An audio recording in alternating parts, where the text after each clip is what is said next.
Hello hi friends, welcome to my YouTube channel Devanjan Majumdar. ये मेरा पहला वीडियो होगा। तो मैं यहाँ पे मैं थोड़ा ब्रीफ कर दूँ कि मेरे इस चैनल में ना तुम्हें हर तरह का वीडियो मिलेगा ओनली फॉर एजुकेशनल पर्पस। हर तरह का वीडियो मतलब हर सब्जेक्ट का वीडियोस, लाइक आपका यूपीएससी हो या फिर स्टेट पीसीएस हो या फिर एसएससी हो, सीजीएल हो, तो हर तरह का मिलेगा। तो मैं पर्सनली बहुत स्टूडेंट्स को पढ़ा चुका हूँ और उन्होंने मुझे रिक्वेस्ट किया है कि कुछ मतलब टर्म्स है इकोनॉमिक्स का, जैसे कि आज जो करवाऊँगा मैं आईकॉर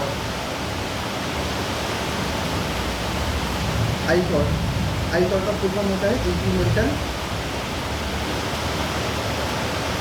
कैपिटल आउटपुट रेशियो। तो होता क्या है, देखो मैं जो वीडियो करवाऊँगा ना, जो टॉपिक्स में पढ़ाऊँगा वो एकदम स्टोरी बेस्ड होगा। मतलब ऐसा नहीं, देखो मैं एक्चुअली रटे रटाए चीज़ों में ना विश्वास नहीं करता। मैं क्या करता हूँ, मैं जो चीज़ समझाऊँगा वो जो पढ़ा लिखा नहीं हो उसे भी समझ में आ जाए, ऐसे तरीके से मैं समझाऊँगा। तो आज आप लोग मेरा ये वीडियो देखिए और मुझे कमेंट सेक्शन में वहाँ पे बताइएगा कि मेरा ये टॉपिक आप लोगों को कैसा लगा। तो आईकॉर इंक्रीमेंटल कैपिटल आउटपुट रेशियो एक इकोनॉमिक्स मैक्रो इकोनॉमिक्स टर्म है। This is a macro economics term.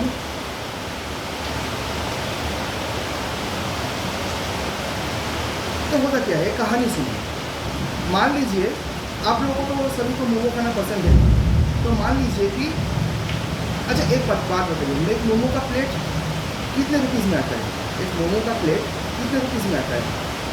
मान लीजिए एक प्लेट में 5 मोमो आ गया, तो कोई कोई लेता है, मैं मैक्सिमम पकड़ रहा हूँ कि 100 रुपीज़। मान लीजिए आपने एक दुकान खोला है मोमो का, तो आप दिन में 100 रुपीज़ 20 प्लेट आप सेल करते हैं। तो मतलब 20 प्लेट अगर आपका सेल हो जाता है तो आपका दुकान खाली हो जाता है। तो 20 प्लेट इंटू 100 रुपीज़ कितना होता है? 20 इंटू 100 इक्वल्स टू 2000 रुपीज़, है ना। तो मान लीजिए कि कोई दिन ऐसा आया कि हाँ आपका मोमो इतना अच्छा हो रहा है कि धीरे धीरे ना जितना दिन जा रहा है धीरे धीरे आपका डिमांड बढ़ता जा रहा है। तो मान लीजिए कि धीरे धीरे आपका डिमांड बढ़ते बढ़ते एक दिन ऐसा आया कि आपको 5 प्लेट एक्स्ट्रा बनाना पड़ा। 5 प्लेट एक्स्ट्रा बनाना पड़ा। मान लीजिए अच्छा और एक बात बताइए, 5 प्लेट एक्स्ट्रा जो है इसको बनाने में आपको इंग्रेडिएंट क्या क्या चाहिए होगा? इंग्रेडिएंट यानी मोमो बनाने के लिए आपको क्या क्या चाहिए होगा? कैबेज, चिकन कीमा, अगर आप चिकन मोमो बनाते हैं तो, फिर सम ऑनियंस, फिर सम मसालास, एक्सेट्रा एक्सेट्रा। ठीक है, मान लीजिए कि ये सब इंग्रेडिएंट्स आपको खरीदने के लिए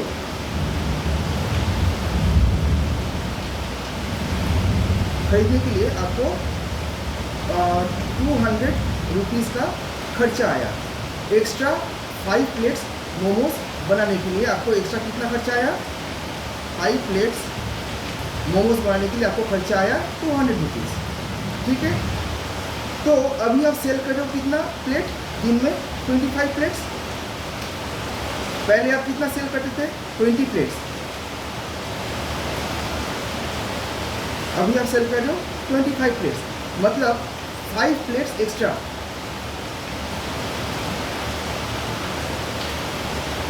5 प्लेट्स एक्स्ट्रा बनाने के लिए आपको खर्चा पड़ा 200 रुपीज़।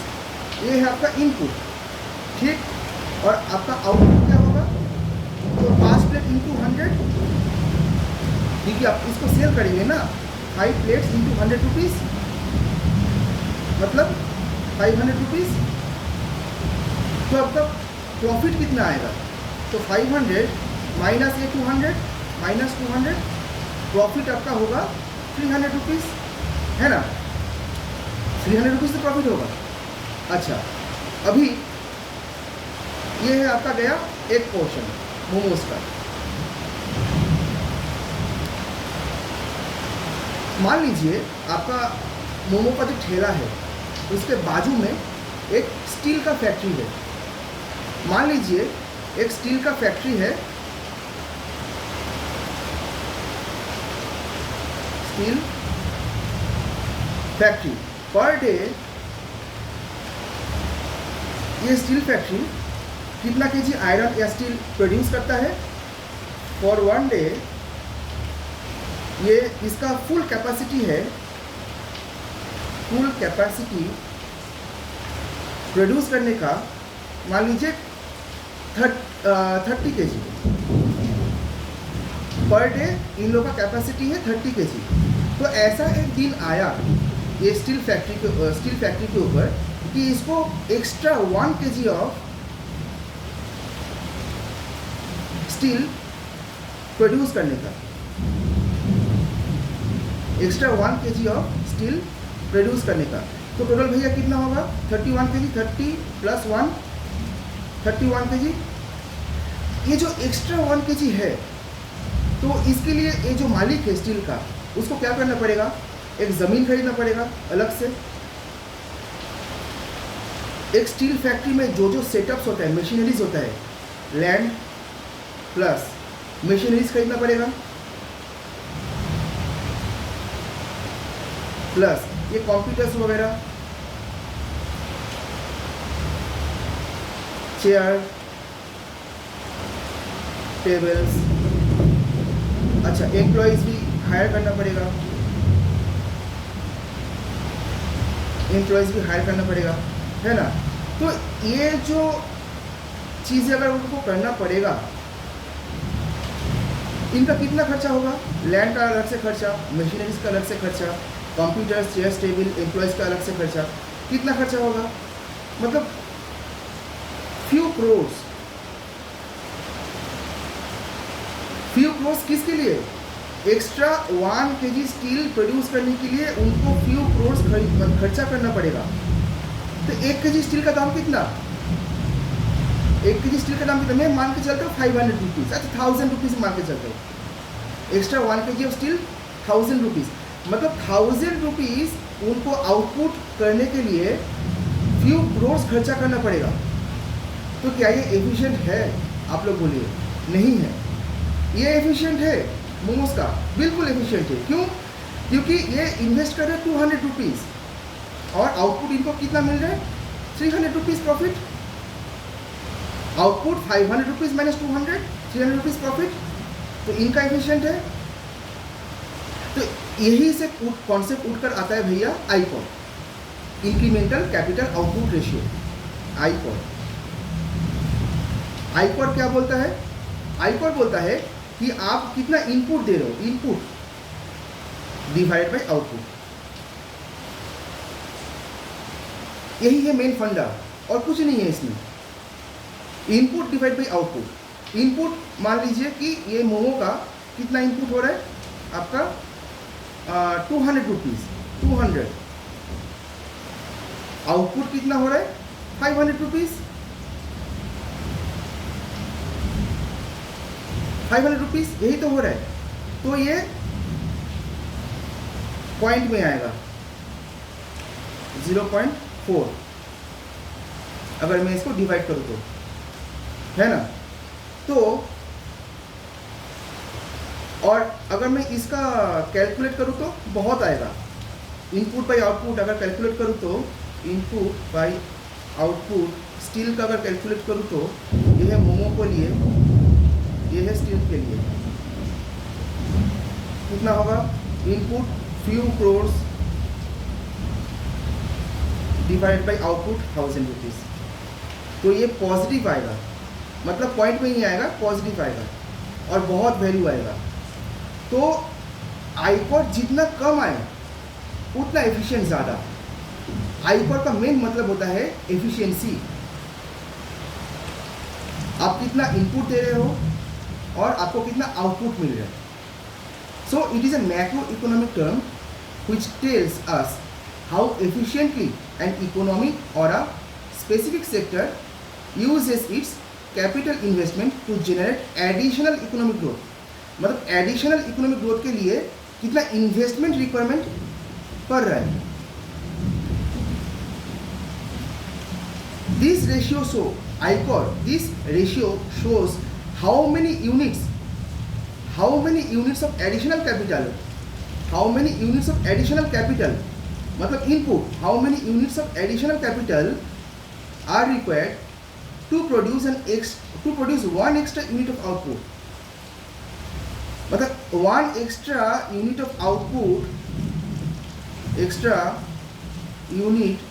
output करने के लिए कितना इनपुट वो लोग दे रहे हैं. यही है आईकॉर.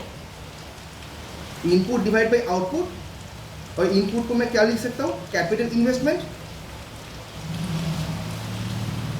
इनपुट डिवाइड बाय आउटपुट, इसको मैं क्या लिख सकता हूँ, कैपिटल इन्वेस्टमेंट.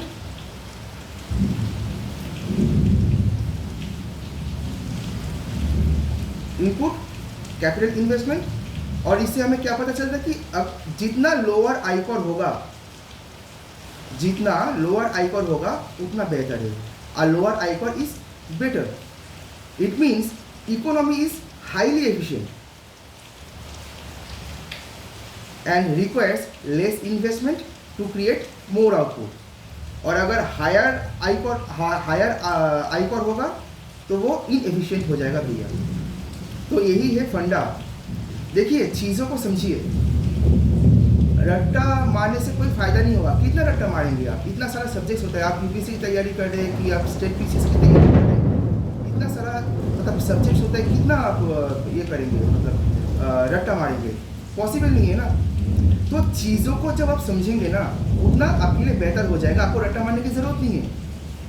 आपका अगर आइडिया क्रिस्टल क्लियर हो जाएगा वो सब्जेक्ट, वो टॉपिक के ऊपर, तो आपको रट्टा मारने की जरूरत नहीं है. जैसे भी क्वेश्चन आए, जहाँ से भी क्वेश्चन उठा के दे दे, अगर आपका बेसिक क्लियर होता है और रहता है, आप कोई भी सवाल का आंसर कर सकते हैं वेरी इजीली. तो यही था आईकॉर का बेसिक कॉन्सेप्ट. और आप लोग बताइए कि कैसा लगा आप लोगों को, और मुझे कमेंट में ज़रूर बताइए, क्योंकि ये मेरा पहला वीडियो था. और प्रॉपर वे में जब आगे चल के ना मैं प्रॉपर क्लासरूम बनाने का सोच रहा हूँ. तो लेट्स सी कितना हो पाता है. तो अभी तक के लिए तो मैं शॉर्ट वीडियो ही लाऊंगा. तो लाइक करें अगर वीडियो पसंद आए, सब्सक्राइब करें और शेयर ज़रूर करें. Thank you.